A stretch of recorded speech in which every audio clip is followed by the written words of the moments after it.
My banksters. Welcome to the bank. You are here with the teller about the bank.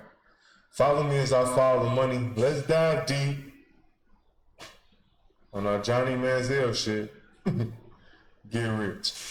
Let's update our software so our hardware can run efficient.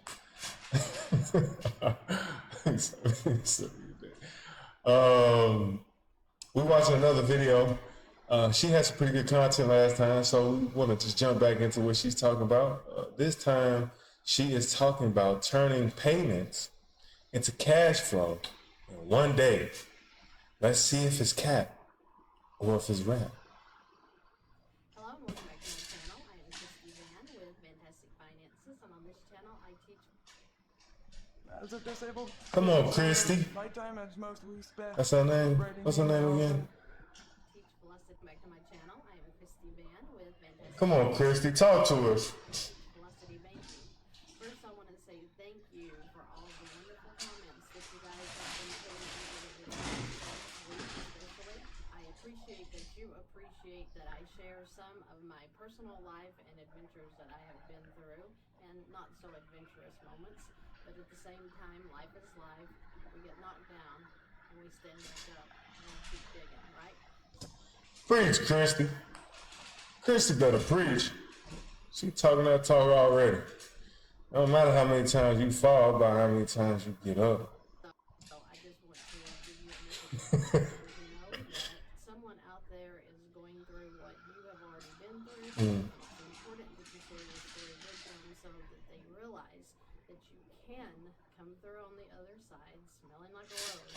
You just have to keep the faith. Against popular opinion, I agree with Andre 3 Stacks. Roses smell like shit. But I get what she's saying. And keep moving forward. Now, in this video, I am going to go over a scenario that I had with one of my clients, and she is in a current $160 a month negative cash flow. How can we turn that into $730 positive cash flow today? She was unaware that she already had everything she needed. She just wasn't using it, and she wasn't using it correctly. So let's look at this scenario. Her income is at $5,400 a month, but her expenses were at $5,568 a month, which left her with a negative of $168. Look at all of this.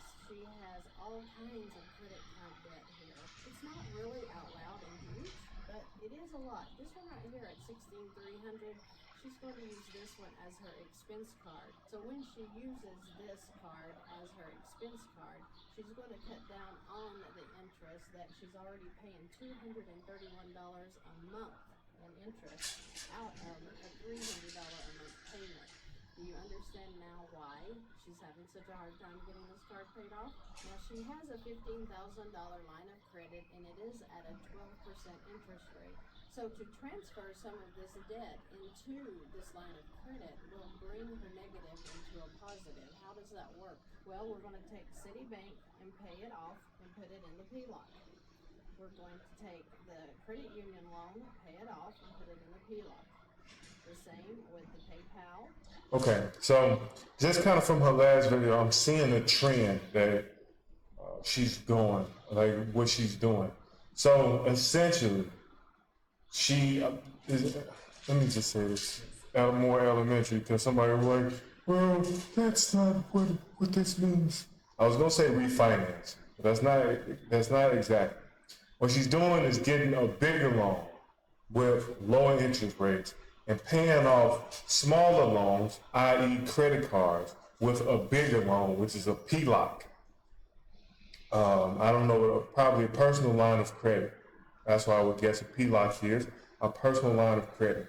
So with the personal line of credit of $15,000, she's putting all the other smaller lines of credit, i.e. credit cards, because they're lines of credit, they're putting the smaller ones, subsidiaries, into the majority one. So they're putting the big one that blankets all the smaller ones, and it's a better interest rate then paying whatever the interest rates for those credit cards are. Because sometimes those credit cards can be, like what's the first one? $231. The Citibank was $193 in interest. Not even the principal payment. It's an interest. So that's all I'm seeing. Kind of a trend of what she's doing. She's using a bigger line of credit to pay smaller ones or put it into one because it's a lower interest rate and you can just clear them all in one. So I think that's pretty smart. One, Sephora, TJ Maxx, the Pottery, and Fortiva.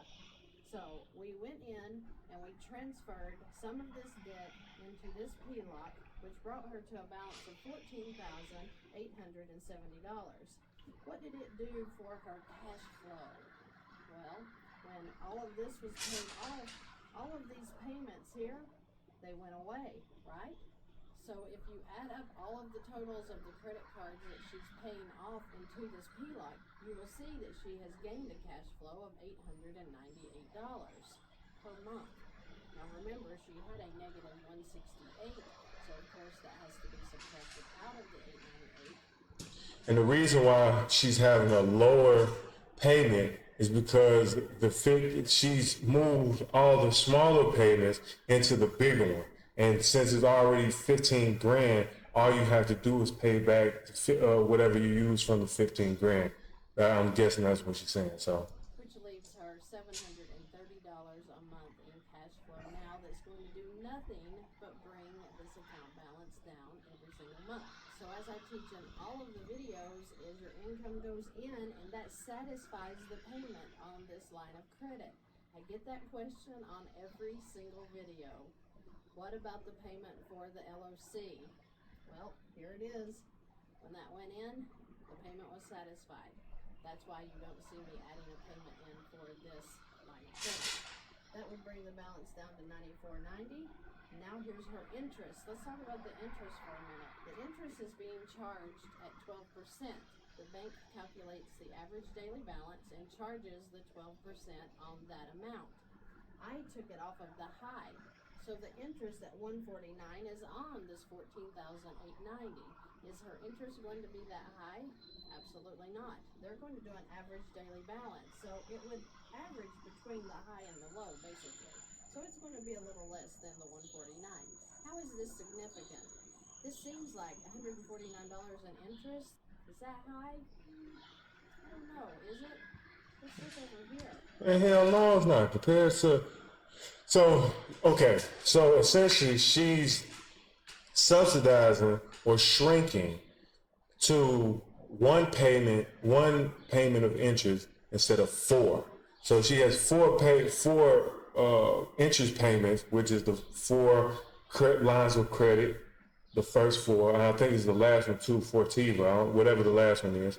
But that's 5 interest rates or interest payments you got to make instead of one.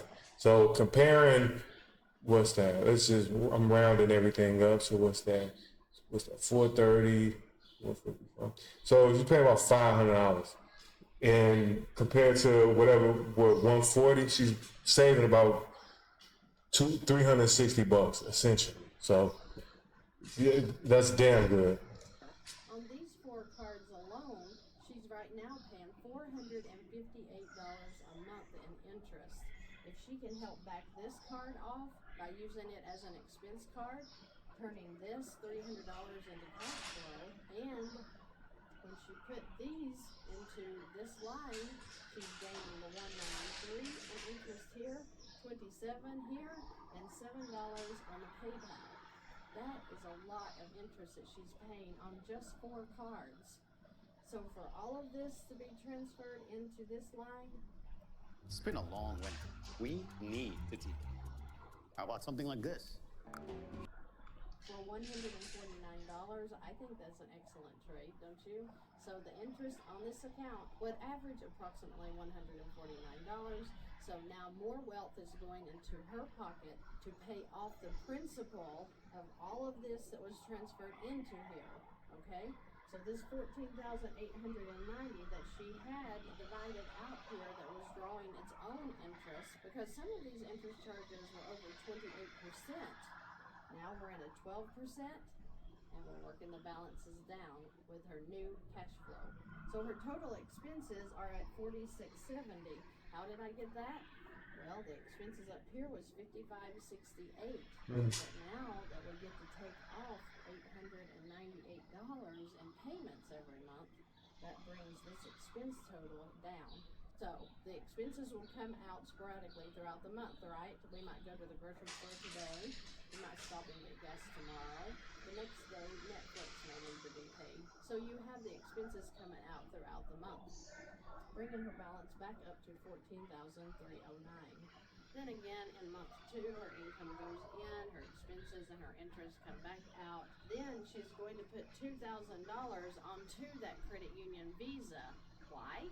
Because everything she can put into here saves the interest that she's paying over here, right? She's bringing the average daily balance down. Yes, it's moving it into here, but we already know she's saving interest when she transfers it into this line. So that's going to bring her balance back up to $10,261. So pretty much she's arbitraging interest. Instead of paying 40% interest, or let's just say 30% interest with the Visa card, she's paying 14% interest, pretty much halving the interest. So she's an arbitrage. She's just taking it, instead of putting it into this or taking whatever it is from that, she would rather pay this because it's obviously you get a better deal with putting it into the PLOC, personal line of credit. So, okay. Well, that's the expenses at $4670, even though when she pays the $2,000 onto this Visa, that's going to satisfy the payment for this month, which currently stands at $300 a month. So that could be a little extra that I didn't even throw into this balance here. But then we're going to add the interest again, bringing her balance to $15,000. And what she pretty much said right there, because I almost missed that, she's pretty much paying down with the $2,000. She's paying down the principal, which will lower the interest rate as well. I'm guessing. Hold on. Let me see. Let me go back to this. $100 a month. So that could be a little extra that I didn't even throw into this balance here. But then we're going to add the interest again, bringing her balance to $15,007. In month 4, her income's going to go in again, bringing her down to $9607. All she's going to do is revolve this account, income in, expenses out. But for how long? She's already worked 4 months here. She's going to work for another 13 months approximately. So in approximately 17 months, she is going to have paid off this account. Yes, she can keep coming in and grabbing some of the balance on this Visa throughout the months. And this Victoria's Secret that she's going to be paying off very easily. We actually could have got that in the first month. But the point is that when you're transferring high interest lines of credit into lower interest lines of credit, you're winning right there. But when you're putting it all in one, to where all of these different payments she was making before, all of this different interest that was being charged before is now in one fund. Your income's going in, satisfying the payment there, your expenses come back out, and you just sit back and relax while you are watching your balances come down. Is there a more peaceful life than using a line of credit? I'm not sure, but it's pretty close, and it is pretty fun. Once you get involved with how those lines work, you'll never go back to loan credit cards for the cash rewards. Turn your financial life around and see if it doesn't make a real difference for you just transferring your debt into tools that you can control. You can control this. This is a fast pay down. These credit cards are probably going to take her 24 years to pay off, just making that minimum payment.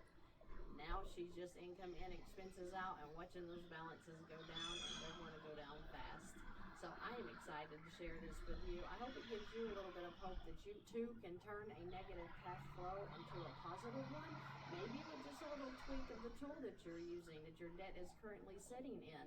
Maybe you can move it And if you can, it may make all the difference in the world to your finances. I hope that this video brought value to you today. Man. I'm trying to bring different scenarios that can help you in your situation to maybe fill that gap that you're looking for as to the aha moment of this is what I need to do in my finances. Well, thank you, Christy. I think that this is mighty swell. Stop being funny, but no, this is so pretty much her. One of the main tools that she using is lines of credit, whether it be home lines of credit, personal lines of credit, whatever slew of other lines of credit there is. But what she's essentially doing is taking a bunch of smaller lines of credit, also known as credit cards, and transferring them under a bigger line of credit. That's essentially what she's doing. And once that is paid off, we'll taking them from the higher interest to a bigger account with lower interest, and then put them all up under the one with the lower interest, and then continuing this pace, and over time you will be positive in what you're doing. The lower interest rate won't be killing you as much. The 25%, 30% interest rate won't be killing you. You will be paying 14% on, you'll be paying a lower interest rate. Let me not sit here and try to be Albert Einstein here. You'll just be paying a lower interest rate, especially once everything else is paid off, and you don't get dings anymore. You don't get any like late payments, or if you can't pay it or any of these things, you won't be negative anymore. You can use the line of credit, the personal line of credit, to help you pay for everything. So I think it's good. I'm definitely gonna look into this for myself, because I think this is an excellent way of using credit to help you elevate. So thank you, Christy. Y'all follow me as I follow money. Catch me on the next episode. What is going on today? I've been just messing everything up. Catch me on the next episode. Let's update our software so our hardware can run efficiently. And peace.